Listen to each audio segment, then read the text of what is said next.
BRS party అధికారంలో లేకపోయినా అధికార పార్టీలు ఉన్నట్టే నడుచుకుంటుంది అని అనిపించబట్టింది. మొన్నటికి మొన్న దావకాన్ల హాలత్ మీద బీఆర్ఎస్ పార్టీ వాళ్ళు అధికార పార్టీ వాళ్ళు వేసినట్టే ఎమ్మెల్యేలతోటి త్రిసభ్య కమిటీ వేసింది. ఇక ఇలా బీసీ సంక్షేమం కోసం ఏమేం చేస్తే మంచిగా ఉంటుందో తెలుసుకోనికే అధ్యయనం చేసేందుకు ఏకంగా ఎమ్మెల్యేలు, ఎమ్మెల్సీలు, ఎంపీలతోటి కమిటీ వేసి చెన్నైకి పంపిండు కేసీఆర్ సారు. ఇక పొద్దుగాలనే బీఆర్ఎస్ తాజా మాజీ ఎమ్మెల్యేలు, ఎంపీలు, ఎమ్మెల్సీలు అంతా గుడి ఇస్త్రీ బట్టలు సూట్ కేసులు చదువుకొని విమానాలు ఎక్కి చెన్నై పయనమయ్యారు. ఇక ఆడ డిఎంకే స్టాలిన్ సార్ని కలిసి అక్కడ సర్కార్ బీసీల కోసం అమలు చేస్తున్న పథకాల గురించి తెలుసుకుంటారట. ఇక అంతా కాపీలో రాసుకొని రిపోర్ట్ తయారు చేసి కేసీఆర్ సార్కి ఇస్తారట.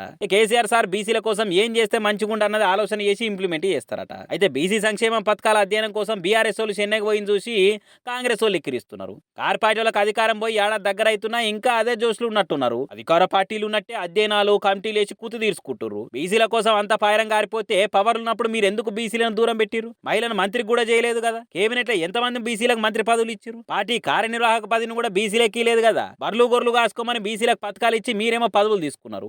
పైసలు పతార లేని ఉత్తుత్తి కార్పొరేషన్లకు చైర్మన్లను పెట్టి కంటి తుడుపు చేసి బీసీల మీద ప్రేమ ఉన్నదని అంటారా?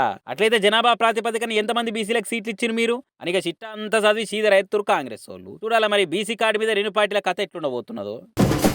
చెరువులు, కుంటలు, నాలాలు, మోరీలు, బస్టాండ్లు, పార్కులు, శ్మశానాలు కబ్జా పెట్టి బిల్డింగులు కట్టిన చూస్తున్నాం కానీ మోతవర్లు అయితే ఏకంగా నడిచెర్లనే 4 అంతరాల బిల్డింగ్ కట్టిర్రు. ఆర్థిక వ్యవస్థలు లంచాలకు మంచాలేసి అడ్డగోలుగా ఎట్లా అమ్ముడు పోతారనే దానికి నిదర్శనమే ఇదే అనిపిస్తుంది. పోరి సికింద్రాబాద్ నుండే ఓ పెద్ద మనిషి వీకెండ్లు వచ్చి తాగి ఊగి సిందులేస్తందుకు సంగారెడ్డి జిల్లా కొండాపూర్ మండలం కుతుబ్ షా పేట కాడ నడిచెర్ల 4 అంతరాల బిల్డింగ్ కట్టిండి. ఇట్లా 12 ఏళ్ల కిందట లేక్ వ్యూ హౌస్ పేరు మీద లేకుల్నే హౌస్ కట్టిండు. ఇలా హైదరాబాద్ కంట్ల పడే వరకల బుల్డోజర్లు పోయేటట్లేదని ఏకంగా బాంబులు పెట్టుకోలే కొట్టిరు. చూడ్రి ఎట్లున్నారో కొందరు గవర్నమెంట్ ఆఫీసర్లు. పైసలు ఇస్తే భూమి మీద చంద్రుడు కబ్జా పెట్టి ఉంటుండని కాగితాలు కూడా తయారేసి ఇస్తారు. ఇంత తలకు మాసిన వాళ్ళు అయితే చెరువుల ఇల్లు కడతానికి పర్మిషన్ ఇస్తారు. అసలు చెరువుల ఇల్లు కట్టిన వాళ్ళ మీద కాదు, దాని పర్మిషన్లు ఇచ్చిన ఆఫీసర్ల మీద కేసులు పెట్టాలి. అవసరమైతే ఉద్యోగాలకు వెళ్ళి డిస్మిస్ చేయాలి. అట్లా చట్టాలు తయారు చేయాలి. సస్పెండ్లతో సరిపెడి తాగేది కాదు ఇది. చెరువులను కబ్జా పెట్టిన కబ్జా రాయుల కంటే ముందుగా హైదరాబాద్ వాటిని చెరబట్టేందుకు తాళాల గుత్తి చేతులు పెట్టిన లంచగొండ ఆఫీసర్ల భర్తం పట్టాలి. పర్మిషన్ ఇవ్వాలంటే ఉద్యోగమే పోయేటట్టున్నదని వణుకు ఉచ్చుకోవాలి. అప్పుడు కానీ సెక్రటరీ గారు కొందరు లంచాల ఆఫీసర్లను తిట్టిపోస్తున్నాడు జల్లిగా.